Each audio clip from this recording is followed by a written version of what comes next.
All right, so this is the IceCream Sunday Finance AMA for March 30th. We're doing it a little bit different with the visuals as well as the recorded audio we can upload to our YouTube channel so people who aren't here can watch it. It's going to be very straightforward. We're going to put out a new roadmap monthly. So this is just explaining the roadmap for April, which we're going to release right after the AMA. So people who are here right now, they get kind of a head start uh, about what's going on. So each point is kind of a summary of the different parts of the roadmap. Uh, we're going to be covering a fair amount of information. There's a good amount of features and innovations we're going to add to the protocol during the month of April. So I'm not going to exactly read out every single one.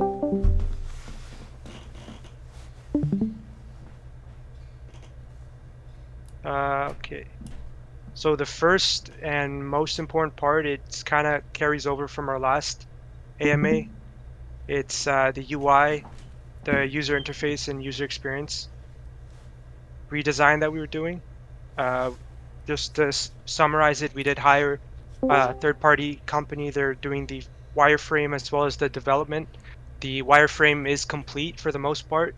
The last part to do is the development side, which shouldn't take as long as the wireframe.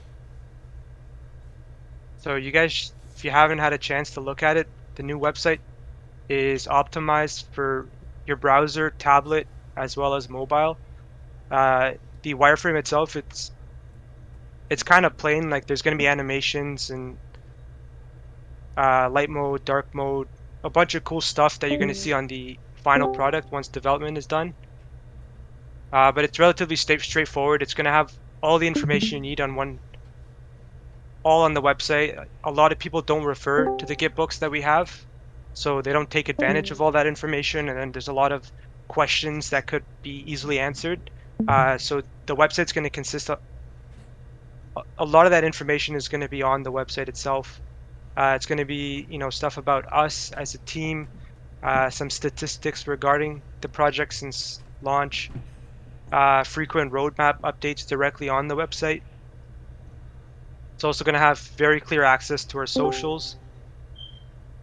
Uh, so this link is posted in our announcements. You guys do have access to it. You can go through it and kind of look into the details of it. But for the most part, you can see the website has received a really big overhaul with the animations and the separating mobile from tablet view from browser view. It's going to run really, really smooth. So I think yeah. So if you do want to go into detail on that, you can pretty much click on the link in the announcements. We're going to repost it and you can just view it for yourself. The text itself, don't really worry about that. It's little things that we fill in once the development part starts. So that's really all we have for the UI UX update. You can see it's a huge amount of progress done since the last AMA we had, or since the last time we mentioned that we were going to have the website overhauled. So I guess the first new thing we're going to really enter with is the Sunday school education plan. We did mention it on the last roadmap. We did kind of start adding stuff in the Discord regarding educating investors about healthy strategies to keep us above peg or what to do when we're under peg. I'll let Sherb talk about this one because he's the one in charge of the new revised Sunday school. So the first thing we're going to cover on the Sunday school is the updated roadmap and how it affects what we want to do for each protocol. Um, Sunday school on YouTube is going to be very important, and it's going to be the big push for the new edition of Sunday school, essentially. And that requires making videos to make things even more seamless. Um, Education is also big on our UI UX overhaul. As you can see, we have information directly on our site like Gelato was saying, a lot of people don't reference to our gift books often. So having that information accessible wherever is going to be very, very useful. Sunday school really covers more than just like the specific channels. It's really about educating our community wherever possible, whether that's on our Discord, directly on our user interface, or on YouTube, which is going to be the main focus in this next um, section of our development. We're also going Adjustment to of start.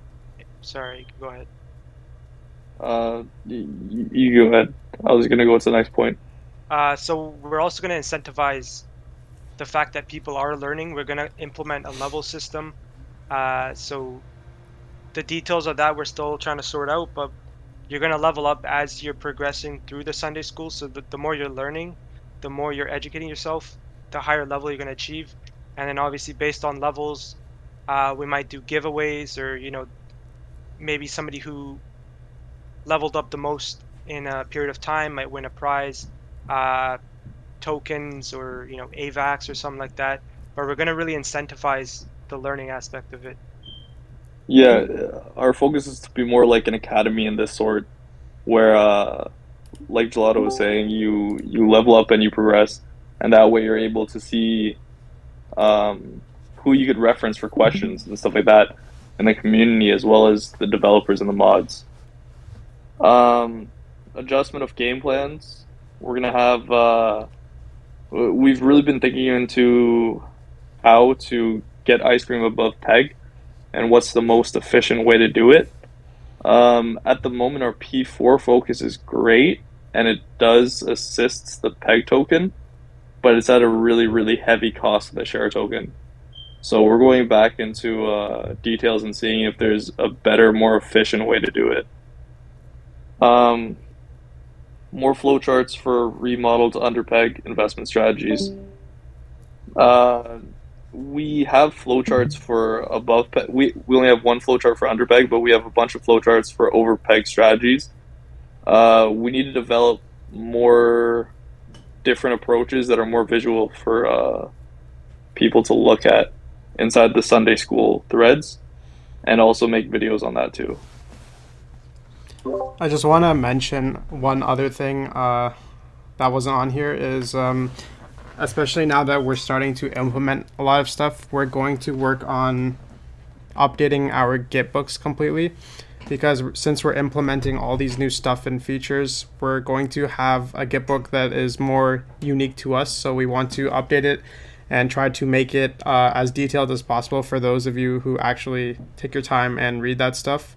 Because most of the Git books right now, like if you look at other Tomb forks, they just look like they're copy pasted. So yeah, we just want to differentiate ourselves from them because I feel like at this point, like, and with the stuff that's coming in the next few weeks, like, we're gonna have a lot that does differentiate us and makes us unique, and we're going to make sure it's all on our Git books and stuff. Yeah, so like kind of sum it up, we did fork Tomb Finance. The basis of the project, the Seigneurage concept, is not specific to Tomb Finance, but the Tomb Finance's take on Seigneurage, we forked that as many others did. However, it's time for us to do the IceCream Finance version of Seigneurage protocols. At the basis, the contracts, it is the Tomb Finance, but relying on bonds, we're not gonna essentially we're not going to use bonds as the only solution to maintaining or regaining peg. We're going to implement our own features that are exclusive to us, or for the most part, the actual sophistication of these features we're going to be one of the first, it, or the only Tomb fork that has these features uh, to kind of control peg, maintain peg, and all that. You'll see what I mean about these features when we move on to the next slide. Uh, for something a little basic, uh, we did add the zap feature. We're just going to optimize it a little bit more uh, by letting you guys, adjust the tolerance, so the slippage. It's not a big change. The Zap works as it should. You don't even need to touch the setting to do anything. But for some people, uh, adjusting the slippage, especially on lower liquidity tokens, sometimes you do have to set the slippage higher in order to make the sale or to let the Zap function work. Um, so that's just a little feature we're going to add. It's uh, one of the bigger things that that's going to kind of differentiate us. So the biggest downside about Tomb Finance and Tomb Forks is the fact that the DAO fund, which is the fund responsible for paying for marketing, development, and all those things, share tokens are sold into stable coins or gas coin, AVAX in our case, uh, to fund these types of things. It's not practical because in a time where the volume is low and the TVL is low and your share price is low, you're putting a lot of sell pressure on the token itself, which is not healthy. We don't want to be responsible for the sell pressure. The protocol or the developer should never be responsible for that. Uh, it's just adding an unhealthy level of uh, pre- pressure, downward pressure on the token itself. So our first step towards fixing that is a system called protocol generated revenue. Uh, it's something that has been used in uh, DAO as a service and farming as a service protocols, where they use treasury funds to invest outside and earn revenue for the protocol. That's one tiny little portion of our protocol generated revenue. But the biggest thing is implementing, it could be play to earn game or some kind of feature that generates revenue in the form of gas coin or stable coin for the protocol, which we can just directly use to fund marketing and development and stuff like that. So that's removing the sell pressure from the DAO fund off the share token. Uh, so one of, I guess the phase one, the first feature we're going to implement is a predictions game. The idea itself of predictions game, it is something new that's starting to pop up, but uh, what it is essentially is you're predicting the price of some token. It could be a network token, it could be a protocol token, but you're predicting the price of some token over a period of time. Uh, and you can see from the image, it's as simple as up or down. And then you place a bet. There's a prize pool, and then based on what you chose as the option, obviously, if you're on the winning side, the prize pool is paid out to the winners in a percentage. Uh, the technical stuff, we're gonna do another AMA with the more technical stuff of how exactly it works when we do implement the feature. Uh, we're thinking about doing a prediction game for AVAX specifically, or any other sort of volatile token, just because it the more unpredictable it is, it's kind of like gambling. You kind of get a rush when you do hit a big win, and when you lose, sometimes it tempts you to try again and keep trying. So that rush is what we're trying to generate revenue off of. It doesn't necessarily even have to be our own investors that's taking the chance, but it's going to attract a different type of investor or different type of degen, if you want to put into DeFi terms, towards our protocol. Um, so the predictions game, we're going to start development very soon.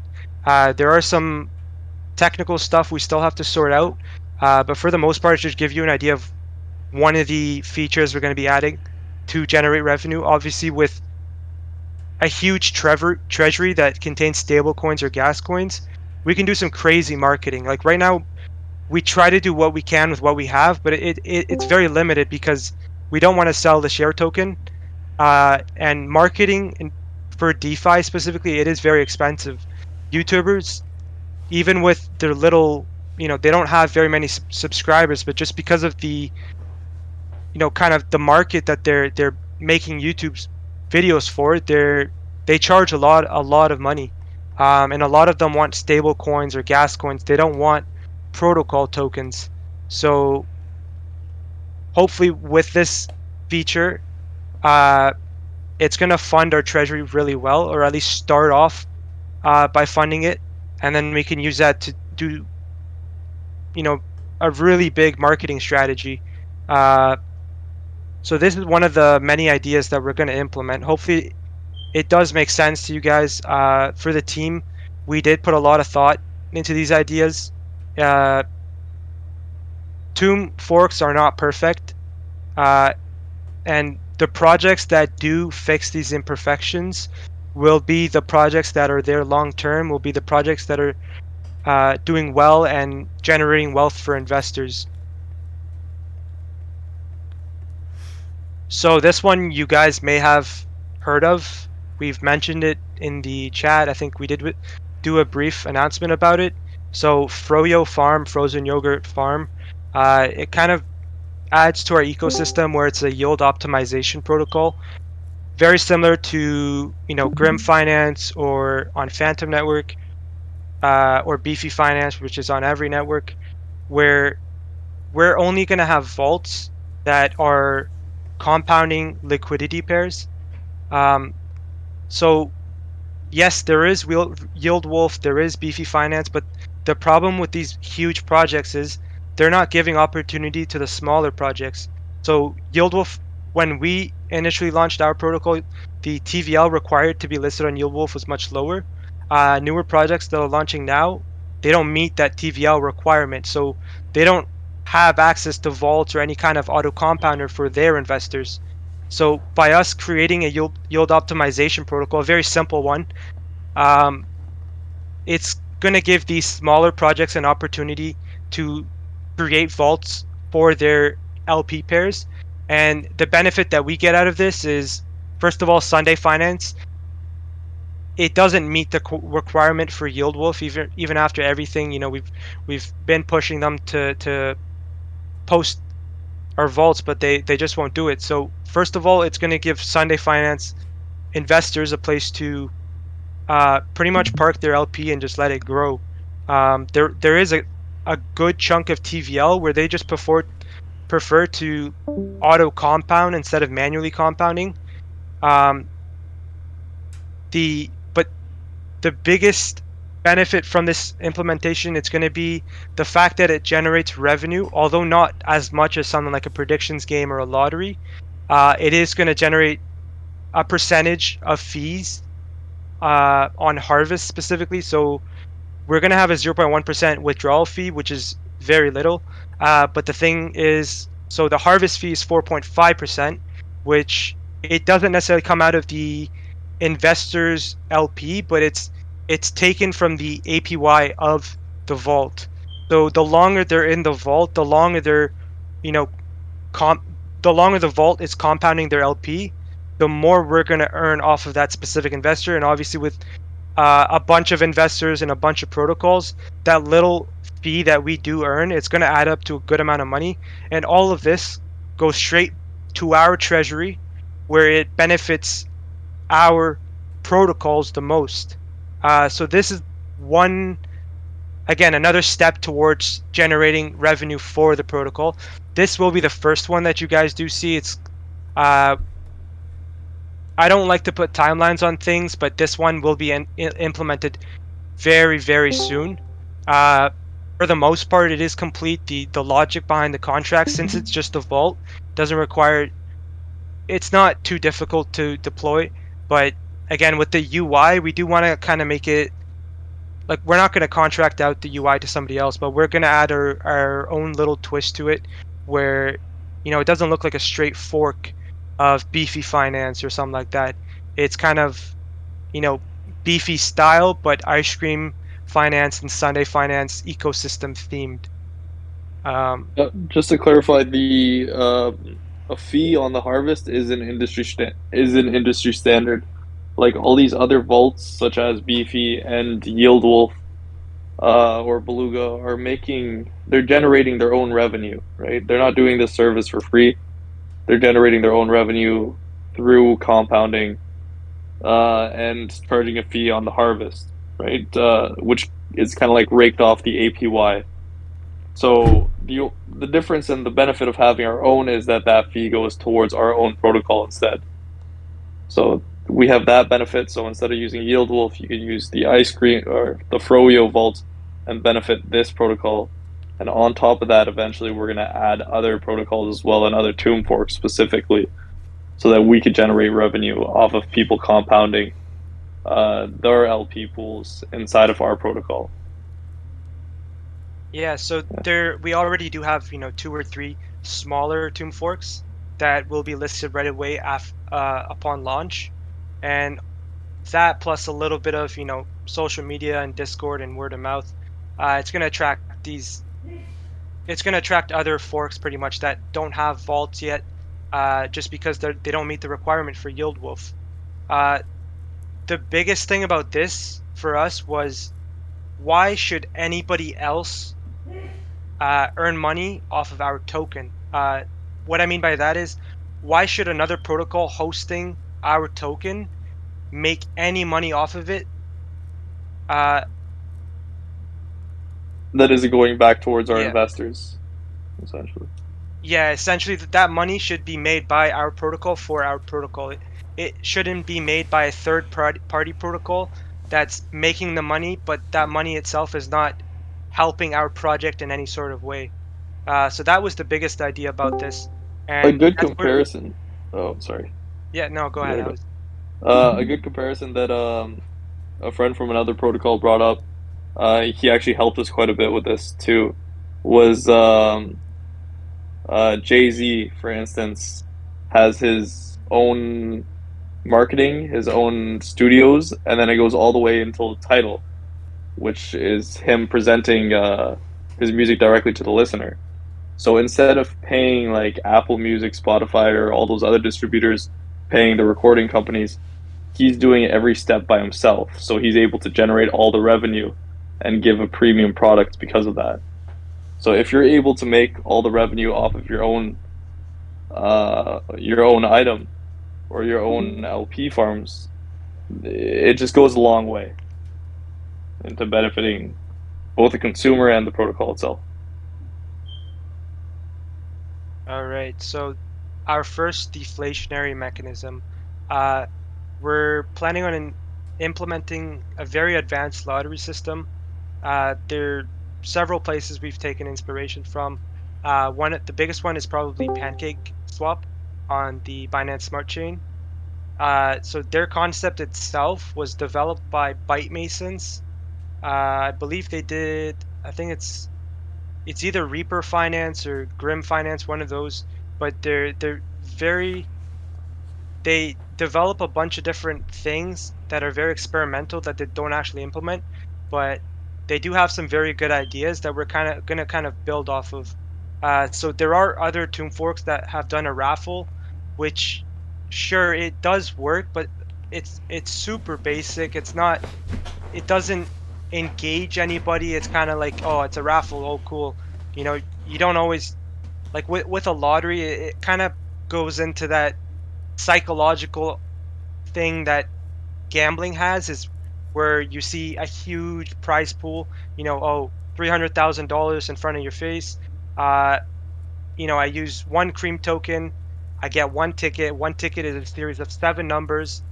I can either randomly select that, or I could select it myself. And then once after a certain period of time, the there's an X amount of winners. There could be 5 or 6 winners. Each winner gets a percentage of that pool based on the series of numbers that they have. So if they have all 7 numbers correct, if they have 4 numbers, 2 numbers, 3 numbers, whatever, so there's going to be several winners that get a chunk of this pool. But the deflationary part is the fact that 20% of the pool is going to get burned, which essentially takes the token out of circulation, sends it, either to a 0x blank wallet, or it sends it to our treasury wallet, where again the protocol is holding those tokens. The protocol is not doing anything with it. It's pretty much out of circulation. There's no buying or selling of those tokens. Uh, our lottery is going to be super, it's we're gonna it's gonna require a lot of engagement from the investor, or whoever stumbled upon our site to take part in the lottery. You're gonna you're gonna have to go through, pick your numbers, or randomly pick your numbers. It's not a simple raffle. It's a pretty sophisticated uh mechanism that we're going to be implementing. It's going to require a lot of testing and developing a bunch of smart contracts to automate the whole process, but we're going to be the first ones with this system in place uh to kind of burn tokens. And this is just one part of the many deflationary mechanisms we're going to add. It's important to have a bunch. Bonds are not the answer. I'm sure a lot of you guys who are kind of OGs in Tomb Forks, bonds do help, but bonds don't fix the problem pretty much. Uh, the only way to fix the problem really is to have a bunch of different mechanisms in place, where one may fix it slightly, then the other one fixes it slightly, and then overall you're fixing most of the problem, if not fixing the problem. uh this, for the month of April, it's probably the development that I'm most excited for personally. It's going to be a lot of fun developing the lottery system. It's going to be awesome implementing it into our new website once that's released as well. It's going to attract a whole different group of investors as well. You don't necessarily need to take part in our Tomb Fork to be a part of the lottery. You might just want to take a chance at winning a large sum of money, and in order to take a chance, you're going to have to at least buy one cream token, or point 0.1 cream token, depending on the size of the pool, as well as the how long the lottery is going to be going on for. We might even have a bunch of different lotteries going on side by side. One is, month long, the other one's a week long, the other one's uh, every second day, and each one has a different cost to enter. And obviously, the longer lottery will have a bigger prize pool, simply because the cost as well as the time that pool has to build up.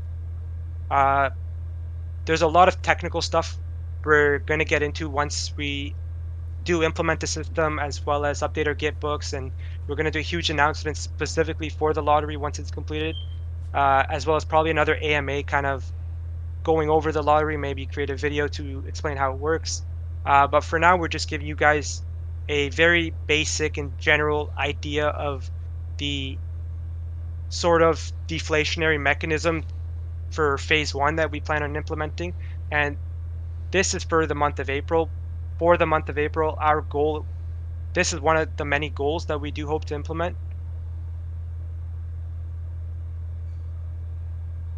So this is Sorbet Finance. We did kind of briefly mention this. We didn't say anything about it. Again, we won't say too much right now either. So we have the domain. We do have the idea. Uh, we are speaking to people that will help us and become, a big part of this project, as well as partnerships between, a protocol and different community of people. A lot of stuff in the works for this one. Again, it's all up in the air. The concept, how we're going to do it, what networks we're going to be on, the partnerships, all that stuff.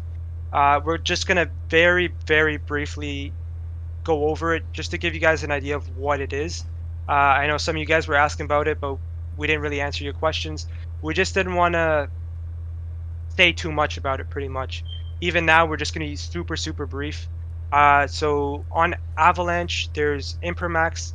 Imprimax is on a couple other networks as well. And then on Phantom, you have Taro. So what these are, essentially, they're decentralized lending protocols. So an investor or borrower that does go on one of these protocols, you pretty much deposit an LP pair, and then you can leverage your LP pair to borrow. So you can borrow different assets against your LP pair, earn a percentage of uh, the the lending protocol's native token, which can then be staked. There's a good layer of depth and uh, to these protocols. in our case, we specifically like our yield optimization protocol. We want to specifically focus on the LP pairs of different tomb forks and seigniorage protocols that are on AVAX or Phantom or different networks. The reason we want to specifically focus on those protocols is because a lot of investors, it just gives them an opportunity to pretty much leverage against their LP pairs. Maybe they don't want to specifically break that LP pair, sell it, and then get whatever token they wanted, and then go to another protocol. They what if they want to earn on that LP pair leverage and borrow against it, and then use what they borrow to invest in a different protocol. And then if that doesn't work out, they pay off uh, the amount they borrowed, get their LP pair back. They earned a little bit of percentage on top of it, go back to the protocol they're used to. Um, that's explaining it in the super most probably the simplest way you can. There's a lot of technical stuff that goes on about these leveraging protocols. So we essentially want to focus on tomb forks. Uh, Imagine having control of a good percentage of every tomb fork's uh, liquidity pairs on one protocol. That's probably not going to say more than that, but it's we will be the first, and it's going to be huge for our protocol and ecosystem. And it's also going to give a lot of other protocols that don't necessarily have a DAO or any way to kind of control where their liquidity pairs are and stuff like that. It's going to give them sort of a place for the most part. Either you're selling it, you're farming on their website, you're in a YOP, or you're in our lending protocol. Yes, I'm not going to say too much about this. This is probably the biggest project we're going to have. It's going to take a very long time.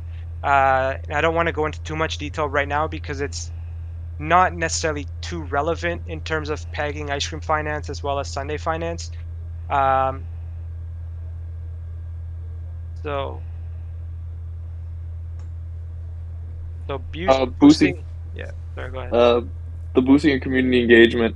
Our Discord's gotten quite a bit quieter recently, and we want to change that, turn that back around, and get people more active and excited about our new updates to come. The first way we're going to do this is really our onus entirely, which is weekly AMAs, just to keep the entire community up to date. Let them know the developments we have going on and what directions we're moving into. Another thing to kind of introduce this idea of deflationary mechanism games, such as our estimation games, as well as other things to come, are roulette nights. So we might have possibilities where, like, after the AMA or during the AMA, we'll have a live roulette game going where people could deposit a certain amount, X amount of cream or C share or one of the Sunday Finance tokens and partake in the game, which will be done live and rewards will be paid out right at the end of the game. So that could be pretty interesting for people who like gambling, and I'm guessing a lot of people do inside the DeFi communities. Discord game bots and Discord leaderboards. The leaderboards goes into the Sunday School Academy like style. It'll also be integrated into our Discord game bots where you guys can play all sorts of different games. I saw one game, one bot that activates Blackjack, Connect Four, and other options. So that could be a way for us to come closer together, maybe challenge your friends inside the Discord community, and just come closer as a community and have more activities to do. Fun giveaways for advertisement and internal engagement as well. Those are something we're going to have continuing going on. I think the majority of them are going to be paid out in our share tokens for the moment, but as we develop more protocol liquidity and protocol as we develop the protocol treasury, we'll be able to do other things as well, which would be Very, very exciting for everybody. So all these will just boost the entire community engagement because we want to be able to come back to a nice, happy place and a tight little family, if you will. All right, so we can start answering questions. Um, Should we switch over to the stage style? So if anybody has a question, they could come join us on stage or raise your hand and we'll pull you onto stage. Or they could ask inside of the chat, the AMA chat. hopefully the presentation style was a little bit better. Previous AMAs were kind of just hopping in, I guess, the stage and taking questions, and hopefully this gives you guys something to ask questions about. Um, and there's a bit more engagement from the audience this time. We will release the updated roadmap as well, which will we sort of touched on all the points inside of the presentation, but it'll get be Yeah, nice for a nice I, refreshment. I guess to kind of sum up the whole thing, April is the month where we generate revenue for the protocol by expanding out our ecosystem a little bit.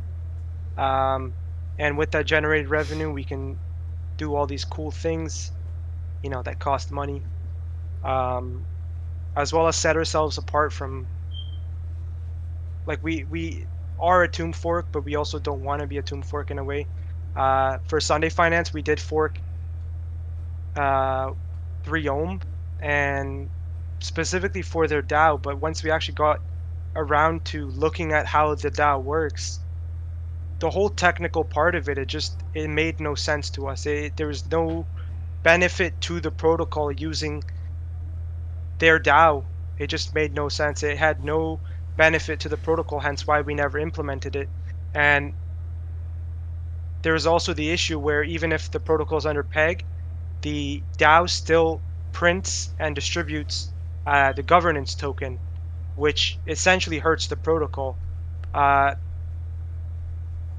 I don't really follow what they're doing now or whatever, but if they are under peg, it's probably for that reason. That's, you know.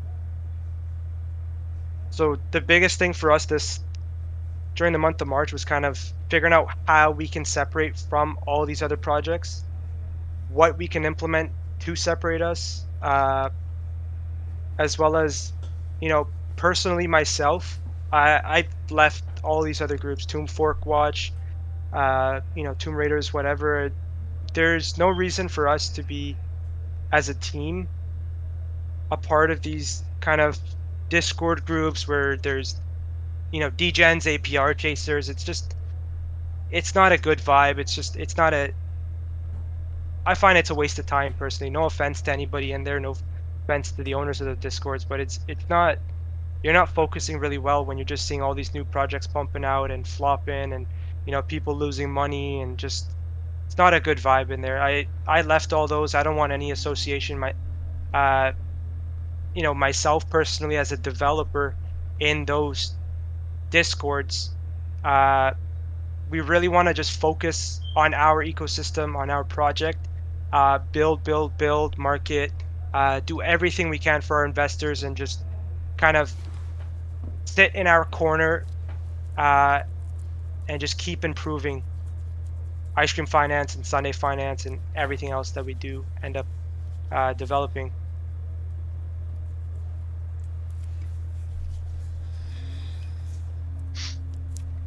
And if there's any questions you don't want to talk, you can put it in the AMA chat. We can answer it. Uh,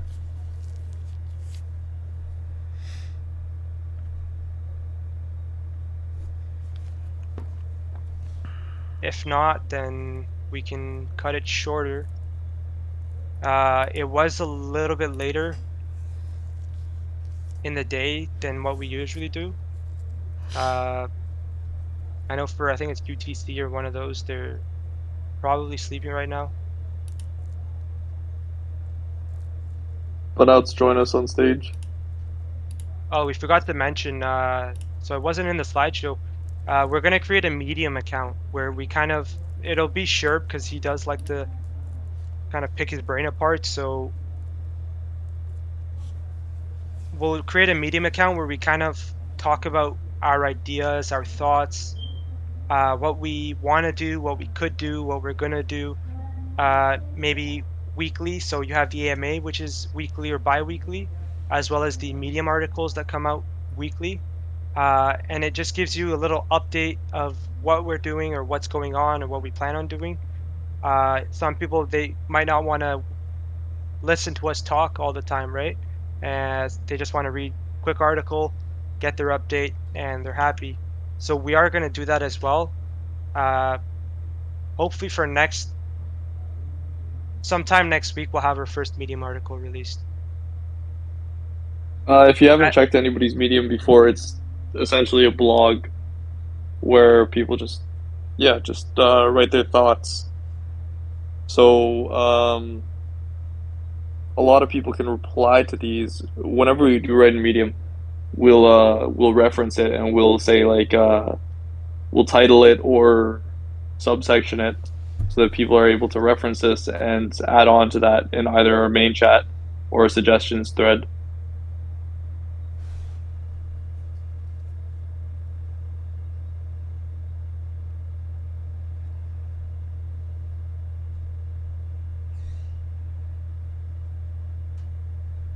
yes.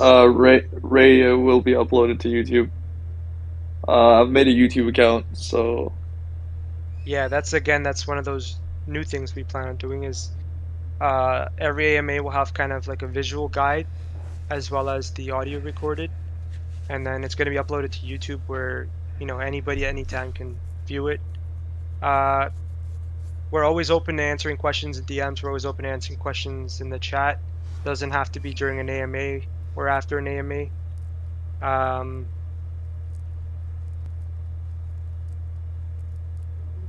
quick note on the YouTube channel, it'll go beyond just our own protocol with a lot of general knowledge on other decentralized finance protocols in general and just teach people how to use these. So it's touching more on the Sunday school thread as well, just developing people's general knowledge. And I think that there are not a good, there are not a lot of really good YouTubers that benefit people in decentralized finance right now. So by having this, hopefully we could attract a lot of new investors that actually want to learn, and not just being one of those general YouTubes that unbelievably shill protocols, which causes pump yeah, and dumps. it's honestly it's people are starting to just really sell out. Um, I'm not going to name any YouTubers. They're like some that even before I started investing, I used to watch these dudes and see the type of protocols they were talking about, and it was very informative. And then now I look at their channels, and anybody that's willing to pay their fee, they're getting a video made, and then next thing you know, this project is dead or it's slow rugged or something like that, and misinforming investors, they're misinformed themselves on the protocols and how they work. It's not a good time, honestly. Uh, the way the crypto YouTube is, there's not a lot of good informative channels out there. A lot of people, like, it's understandable. You do have to make money for what you do, but again, quality as well as the quality of the information you are pushing out to people is very important. I find that's one of the big benefits having our own YouTube channel will have is that straight up we're just not sellouts, you know? So you could be assured that the opinions and the tactics we're teaching you are actually effective and will work. Yes, we'll advertise our own protocols more, obviously, but we will genuinely teach people the information that they need to know and not just scream at them, you get 100x your profits in 2 weeks or something, you know? Eh, Now, I have a question about that. yeah.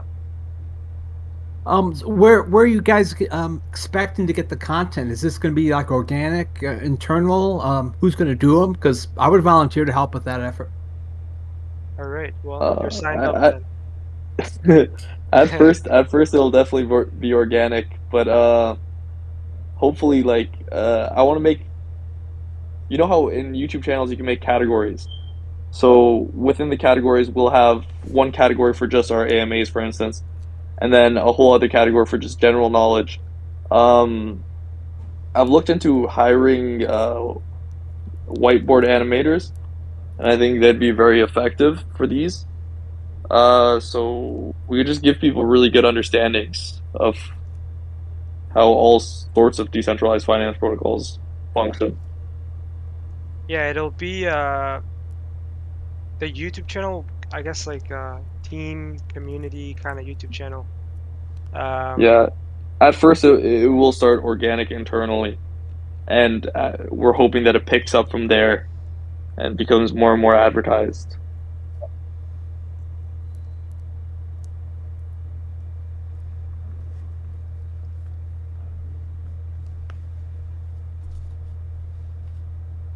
I'm gonna check the chats and see if Yeah, there's quite a bit of questions in the chat if you want to take a look. oh, do you have funds remaining from the Sunday treasury? Have you thought of how to allocate these funds if there are any left? so the Sunday treasury.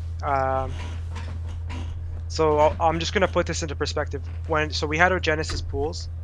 Majority of the allocations were for the ice cream related LP pairs, tokens, whatever.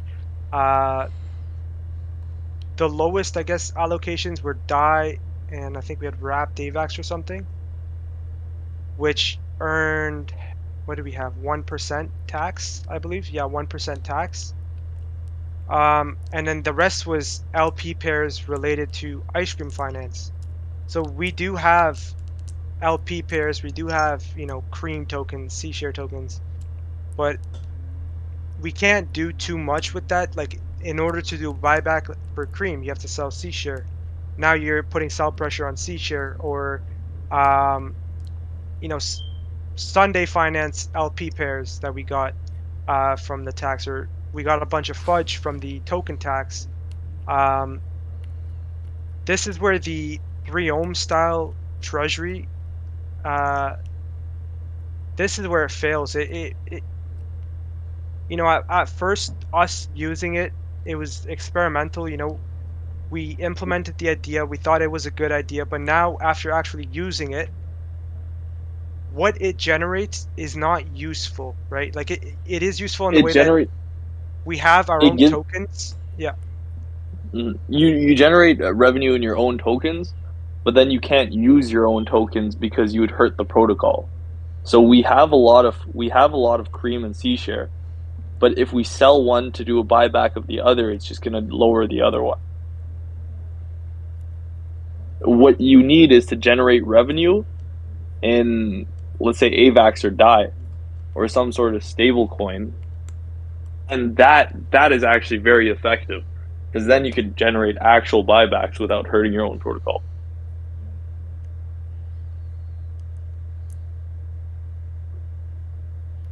So sorbet finance. Okay, my biggest concern with all these new ideas. So again, we're we're gonna push these ideas out.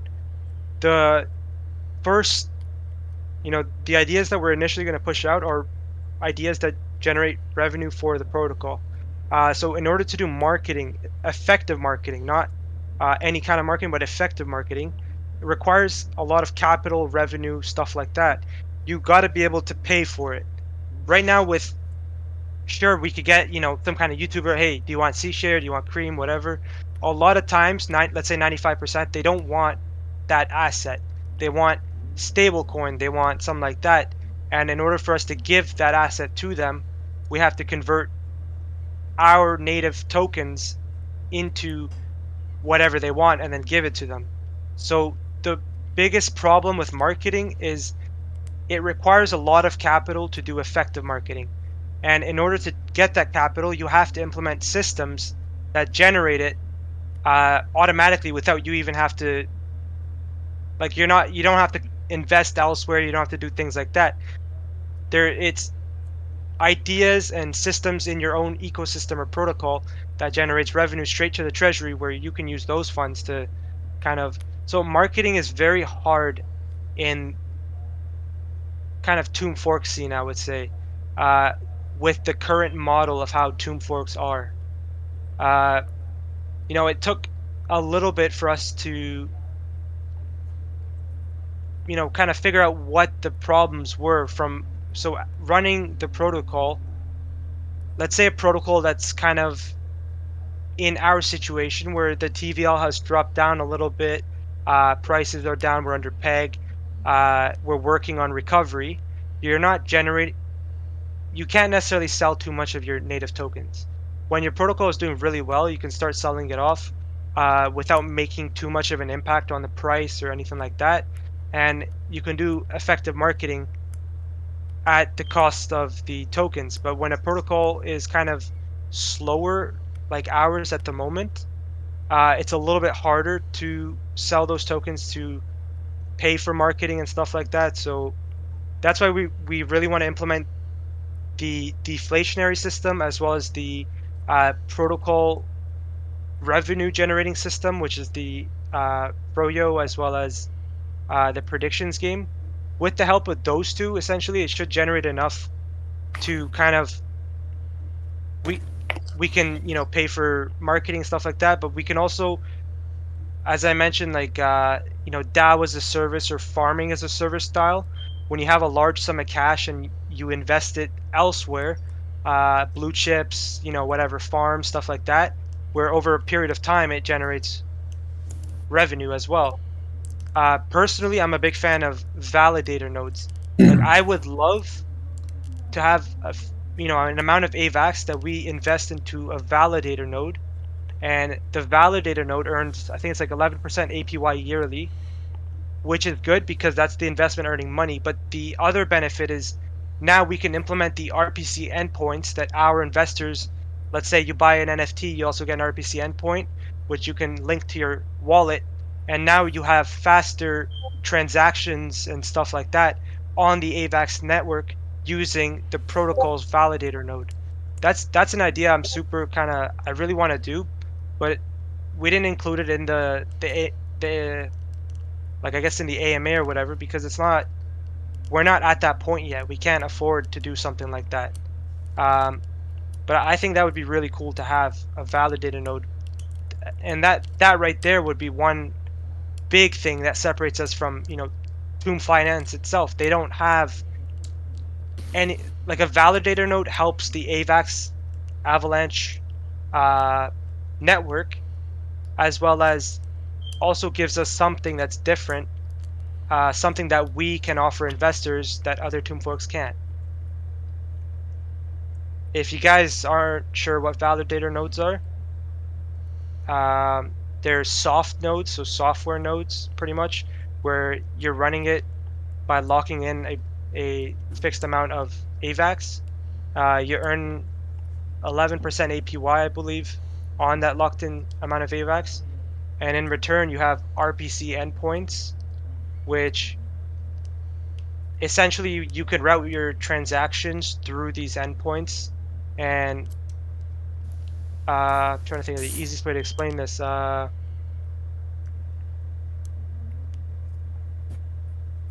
Yeah, like so pretty much you can do faster transactions on the AVAX network by being an IceCream or Sundae Finance investor and taking advantage of the protocol's RPC endpoints, which so on your MetaMask, when you connect to a network, there's the RPC URL, and most people they use the AVAX RPC URL, but with validator nodes, you can use the validator node's RPC URL, and you're doing transactions directly through that validator node where there's less traffic. To kind of, I guess, explain it the easiest way, but fundraiser sales from marketing capital, no impact on total.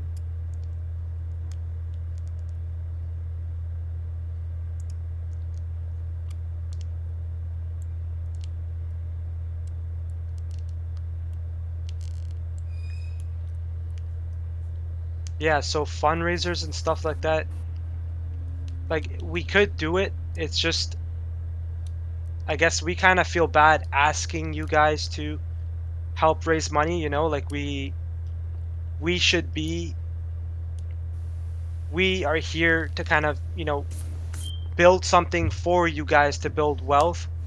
We're, building a project where you guys can safely invest in, you know, so us asking for your help in terms of, the community's help in terms of revenue when there's something that, we should find a way to kind of, I don't know how to explain this exactly, but we just feel bad asking for your money, I guess, in a way.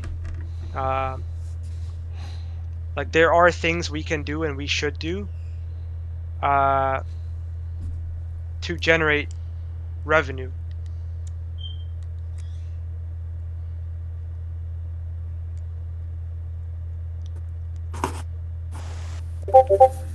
Do you mind if I ask a couple simple questions there, guys? Yeah. What's up? So, I'm happy to see you have a lot planned out for the near future. It looks like you guys are going to have your hands full. With all these irons in the fire you have, are you planning on taking these head on one at a time? Are you going to multitask and try to kind of run them simultaneously? Or Yeah. I guess, Ideally, is it easier for you to focus on one to knock it out and then move on to B, get that done, put it out, implement it, move on to C? yeah.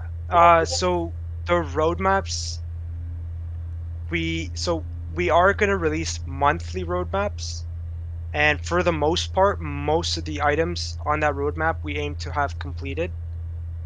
So let's say when we go into we're almost April, so when we go into May's roadmap, the first one or two items will be whatever was left from April's roadmap, that we start and finish before we do the May's roadmap, kind of.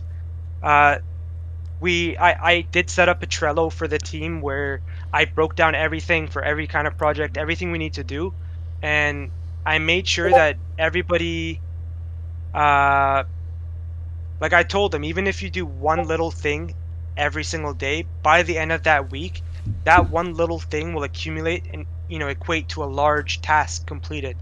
Uh, Yeah. so I really want, like, I'm really gonna be on their asses to kind of get work done and make sure we do finish things on a essentially, if we can, ahead of schedule. Uh, as for the YOP, the yield optimization protocol, it's pretty much done. It just needs a little bit of UI work, which shouldn't be too bad. I think one of the devs who's not here, he's going to be working on that right now. Right after that, we hop straight into the deflationary mechanism, which is the lottery system. Lottery system, we do have a good idea of how we're going to do it. Contract wise, it's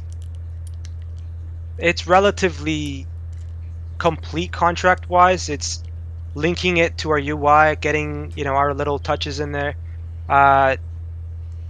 If we can pump these out one a week, I think is a very good rate to complete these things. One a week, that's 4 bigger tasks completed a month, and each of these tasks will contribute towards the success and, well-being of the protocol. And I don't think anybody would expect 4 a month. I mean, that's pretty amazing if you Yeah. can do that. So yeah, that's the thing. Like they're not exactly protocols on their own, but yeah, maybe again, like that's the ideal situation, right? One a week is super ideal. If we can do one a week, that's amazing. But again, we want to knock out 75% of that roadmap every single month. That's our personal goal. So going into the next month, we have 25% to finish, another 75% to start. Next month, 25% left to finish. Kind of, I think it's a good timeline for completing different things. Yeah. So I got one more question, then I'll let you. I'll let you do your Yeah, thing. for sure. You mentioned. I kind of tend to agree with you after you mentioned this. The other discords, the Tomb Raiders and the What the Fork and all of that stuff. It's kind of fun to poke your head in and out of there, but it's nonstop shilling these goons that are just. I don't know. They don't make you trust them. They look like they're fucking frauds. To put it simply. Yeah, exactly. So you had or still do a commitment from the circus to you for you to be on one of their active campaigns. Is that something you think you'll still lean on in the future, or do you want to kind of split from that? Do you have So any? I did ask them to close the campaign prior to the investigation being done. Obviously, I didn't. They didn't necessarily do it just because I think Fife he has a big. I guess he has a strong level of commitment to each and every campaign. I'm not sure what is going on exactly. I'm not in. Again, I'm not in their Discord either, because I just left every single Discord except for the ones that have to do with my projects or my personal investments, pretty much. Um, there's so again, nothing bad with the circus. I have nothing against them. It's just, the investigation, all this stuff that happened regarding the user. Uh, you know, the character that was mentioned in the investigation, and that character, one of the circus's members, I guess, invited him to the Discord prior to the investigation, uh, and made me and him engage. Like it was just an argument. It was just a headache for no reason, and then they still keep him in the Discord. It's like, I don't need to be in that Discord if he's in that. You know what I mean? Like they took all that time for a investigation proving that this individual is not a good person, and then they still have him in the Discord chatting casually and arguing with me over saying I paid for the investigation. Like, just nonsense. So I got nothing against the circus, nor does any of our protocols. I hope none of our investors do. But personally, as an individual, I don't want to engage in any of those discords. There's no point. There's way too much to focus on in terms of our projects, and the success of our projects for our investors and stuff like that. There's no time to be kind of arguing with people that they're just not on the same level. You know, uh, Yeah. they're kind of acting uh disrespectfully, stuff like that. It's not fun. It's not cool. Same with like Tomb Raiders. We paid for a channel. It was okay. But afterwards, it's like every other project that was launching was getting a channel. So it's like that level of influence you have on the community is not the greatest anymore, because anybody and everybody has the opportunity to get a channel on your server just by paying, a sum of money. So Yeah. that's why I separated from that one as well. Uh, It makes us you look a know, lot like these other Tomb yeah, Forks, and what we're trying to do is be our own thing. And for example, you don't see any of the Trailblazers inside these discords. You don't see Harry Ye hopping into these discords often. yeah, exactly. Although there's that one time he was inside the 2 and 3 Discord. You don't see um, Finance, for example. They don't really advertise their Discord either. I don't even think But they know of these discords. That's the thing. Like, these successful big yeah, protocols have no involvement with these degen kind of uh just these discords where, the general thing is we don't need to have a Tomb Raiders channel next to the other 20 Tomb Raiders channel when 80% of them won't be around for the next 4 weeks. Right. And that's a scary thing. These have a limited life, but and at the same time, you almost want to grow organically through word of mouth and staying around. You know, the longer you stay around, even if you're at 0.08 TWAP, it still shows that you're relevant. That there's a spark, there's kindling. It just needs to be Mm-hmm. lit. And when that sucker's lit, it can blow the roof off. You know. Exactly, Yeah. exactly. Like we're going on to our start of our third month pretty much, and we're still here. We still have people holding our token. We still have people attending our AMAs. You know what I mean? Like that right there is more than enough motivation for us to keep pushing forward and keep, developing for you guys and implementing new things and all this. Like people came, people left, but there's still people that believe, and that's all we need. Is even if there's one person holding our token and everybody else leaves, we'll keep developing for that one person. As long as there's hope, we'll keep we'll keep pushing forward pretty much. And at some point, we're gonna get our break. We're gonna we're just gonna we're gonna get back to where we used to be. It's just a matter of time, and it's just a matter of us really putting in, blood, sweat, and tears, and developing and separating ourselves from every single other fork that's out there. I don't want to spread FUD or any of this thing, but there's one thing it's that goes back to that stupid situation that you referred to as the reason why you quit most of these discords. This guy's saying he has all of these wallets. It's going to be his goal to, oppose you Yeah, along with Bomb Finance or whoever else. yeah, And it's inevitable that he can come in and maybe buy like 5% of the protocol. Say you're at 240,000 TVL right now, that would cost, if I did like $12,000 for a guy. For a lot of people, that's not a lot of money. For other people like myself, that's a chunk of change. yeah. So I know you can't worry about things you have no control over. But I don't know, is that something a guy should be concerned about? How do we get over that? Uh, Honestly, at this point, it's us making our foundation as strong as possible. So if something like that were to happen, it wouldn't shake us up. Like you know, it wouldn't bring us, collapsing down. It wouldn't. Ideally, that's what we want to do. Is he's No, probably not the only individual that does those type of things like this. He's I don't care, nigga. I'm 50, busy. 45, Go. whatever year old man. Oh.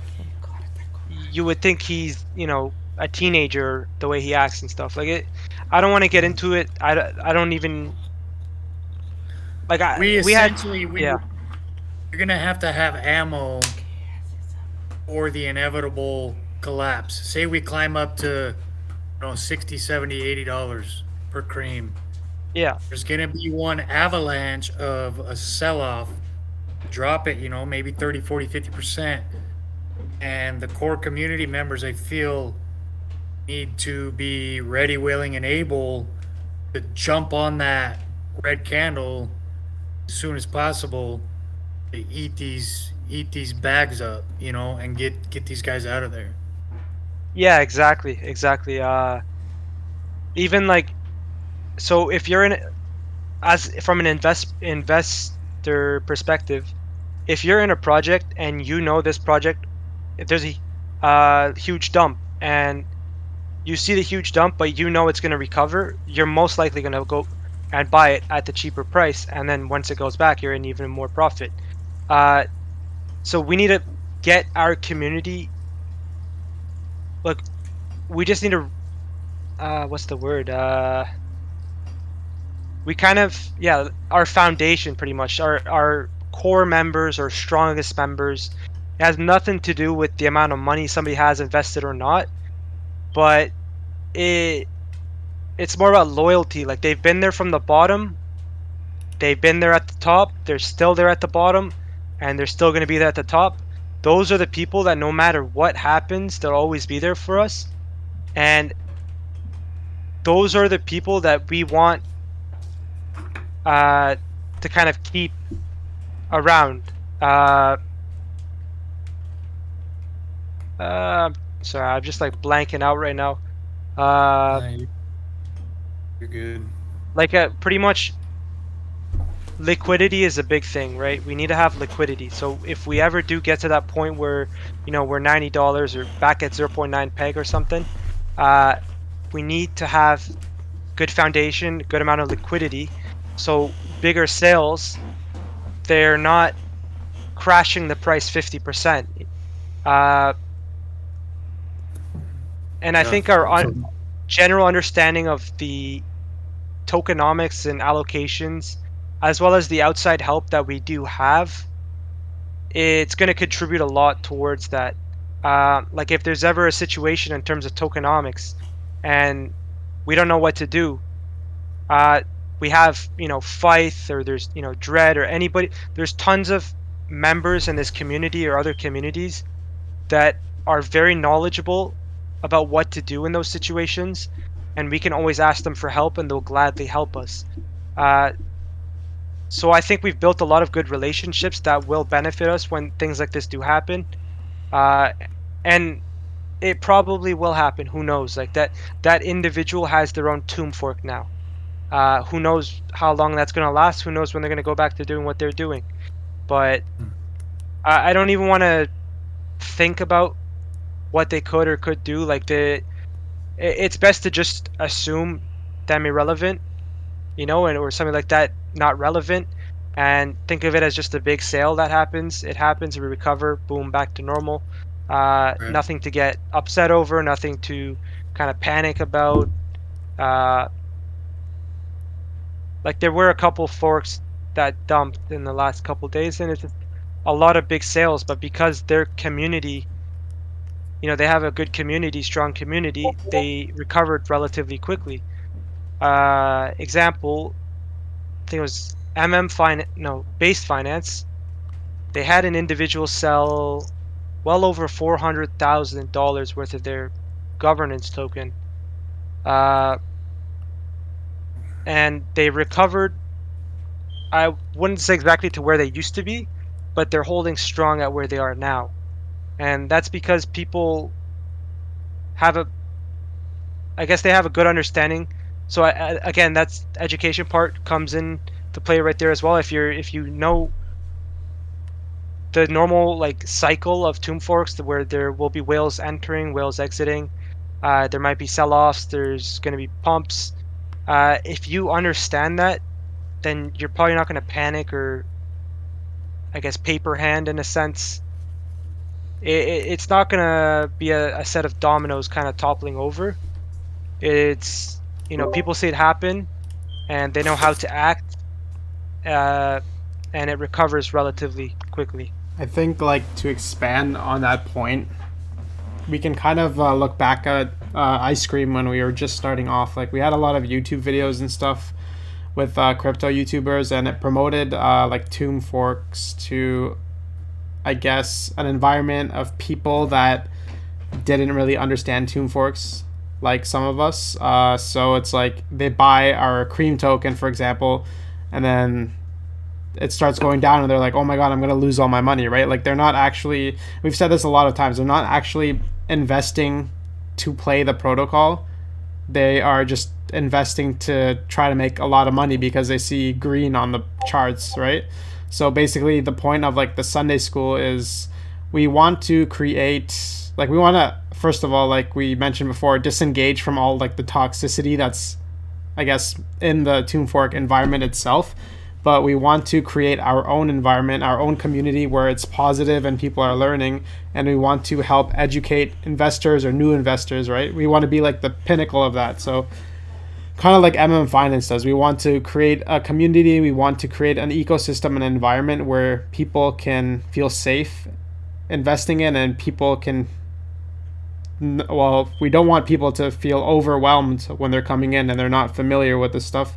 So basically that's going to work into our advantage when stuff like that happens, right? Because people won't just get scared, panic. We want to educate them so then they'll know what to do in certain situations like that. And that also plays along with building a strong community. Like, especially when like numbers essentially play the game. Like when people start seeing our numbers going up, our community's growing, that and this, it'll bring more people into our own Discord and our own community and help build our protocol, help add liquidity and that kind of stuff. And basically our future goals are like our vision is basically having enough liquidity so individuals like that whose objectives are to crash protocols or cause massive FUD or pump and dumps, like it's going to be irrelevant because it doesn't matter. Like the money the community has invested in is way more significant than what they have, right? And like you said before, like our community is just going to eat up all the sales and stuff. And that's essentially what we want to create. We don't want to focus on like what these tomb forks have, where it's like one person starts dumping and then it just crashes the tomb fork to the grave. Like that's the last thing we want. And essentially everything that we're creating in the future, it's going to help us steer away from that, I guess.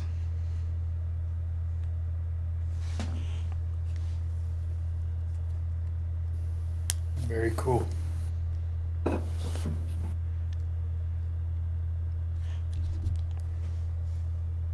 Did anyone have any other questions? I saw like W270 had your hand raised. I'm not sure if you still had a question. Let me just add you to the stage. Did you have anything else to add, Spun Out? No, I appreciate it, guys. Thanks for all the info. Look forward to everything you have coming out. Thanks. Great, thank you. Yeah, for sure, man. Appreciate the questions.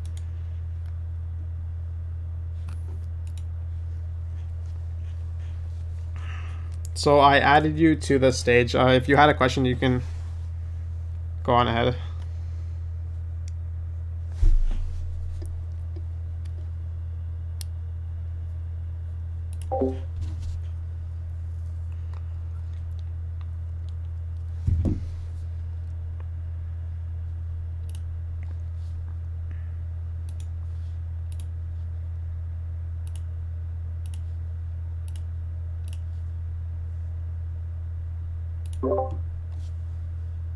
W270, did you have a question? Oh, sorry, I was muted. Sorry about Yeah, that. no worries, no worries. I was saying, going kind of all the way back to DAOs, the original DAOs and Ohm, and then Tomb Fork, and all the projects that came from all of those. None of those ever seem to utilize stablecoin farming with any of their liquidity, and it just feels like to me that's a pretty, safe way to generate extra funds for any project without really too much risk involved. You mean like using stablecoin LP pairs to farm the share token? No, so to take, it's kind of like a dollar cost average. As the liquidity comes in and you feel like you can sell and for a stable coin, and then take that stable coin and then stake that stable coin in a stable coin farm of some sort, or some variant of that, to generate extra revenue, even though I know it's a much less percentage. It's an APR, it could be 5, 6, 8%. But as time goes on and that grows and gets more and more, and you get up to 500,000, a million, maybe $1.5 million, $2 million, that starts to actually generate some revenue that can come in that's pretty substantial.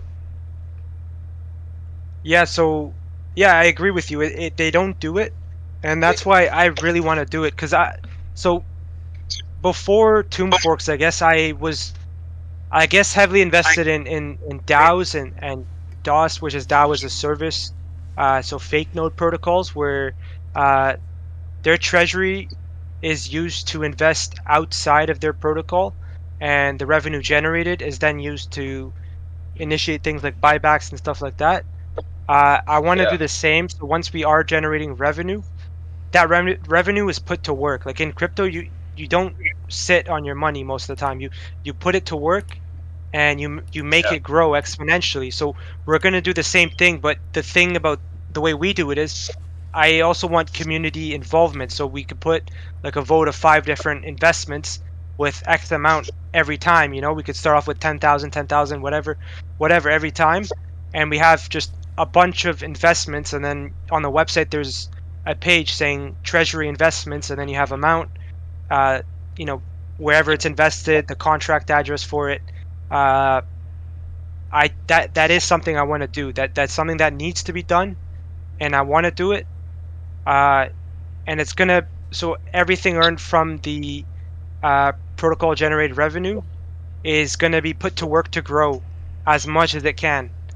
Um, yeah, so others are not doing it, and that's the problem. So we forked, but now we're starting to face the problems of that they face pretty much. Now we understand there's no like document that says these are the problems you're gonna face if you fork Toon Finance, like we had to experience it firsthand and then figure out solutions to it. And I think our solution is to implement features that either generate revenue, burn tokens, and if they can do both at the same time, then that's two birds, one stone. Uh, Yeah. and all of that together will essentially contribute towards the overall success of the project. So, uh, getting pegged or close to peg, maintaining a good relative relationship to peg, as well as having a huge treasury that's invested in, you know, relatively safe investments, places where it will grow, and you're not going to wake up the next day and your money's lost, like blue chip tokens, whatever.